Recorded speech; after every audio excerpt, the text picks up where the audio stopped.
What's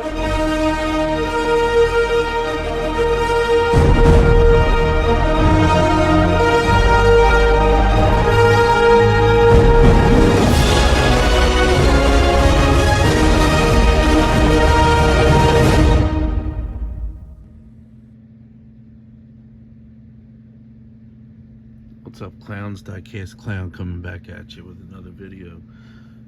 Today's video is just going to be what I picked up on my way to the beach the other day. I had to run down to the house just to grab something, and literally, I stayed over, came back the next day. Long story short, I picked up some stuff. But here we go. Let's show you. Part of the ongoing construction company that I have. Everybody's got these Polarises they have an inspector riding around on, so I picked up another one. Hopefully you guys can see this lighting. I'm working on this with this new diorama I got going here, but you know, Matchbox. Picked one up not too long ago for same purposes, but I had done some detailing to it, painted the white lights, and then just minor in the back, the red and the gray, and then a little bit of gray in the shocks there, but then I stepped away from it and started shaking again. But onward. What else did I pick up? Yeah, first time, well, actually, you know, it's not my area that I normally shop at, but moving parts. Very stoked to see them. 2004 Lexus GS 400. Look at that.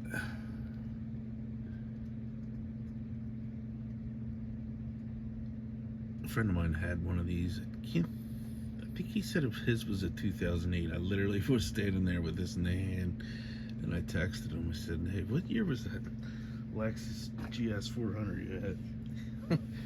He's like, "Random." 1987 Volkswagen Golf Cabriolet. Oh my gosh, every girl in high school wanted one.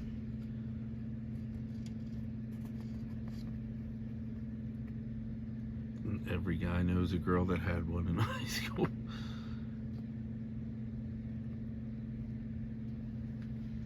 And then, last but not least, as far as the moving parts go, 1963 Ford Thunderbird. Opening hood.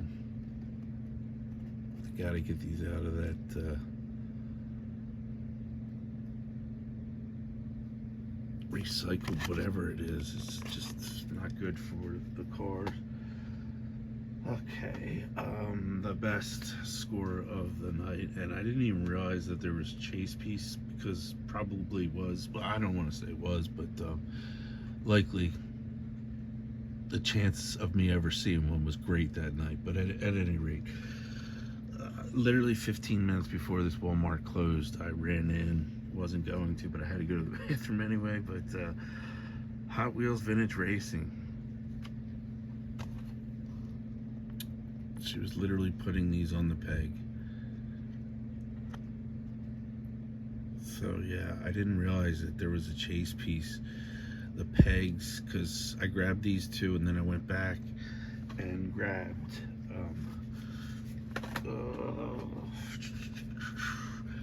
this, and then I realized that, like I said, the pegs were packed, and I should have given it a second look, but at any rate I didn't, so no big deal. I don't like those chase pieces anyway. I think it was gold, so I probably would have ended up trading it or whatever. But yeah, I picked up actually two of these. One's already spoken for, so, but yeah, worked out a trade. And actually, I have to contact him. We talked about it, and then we got you know, sidetracked talking about other things, and never did finalize our trade agreement. But he and I have made trades in the past and sent care packages, so, but Yeah, the only other thing is I had sent Mike Dyson a couple emails. So, Mike, check your emails. Let's see, do I have anything else to go over with you guys? No, not just yet. This new diorama is just going to be a work in progress, guys. And as you know, I'm busy. So I don't have the time that I would like to just dedicate to this full time, but I can't. Gosh, I got so many plans that this cracks me up. This actually cracks me up. Oh my God, Trevor. Still figuring out how I could try and work it into this diorama. Peace out, clowns.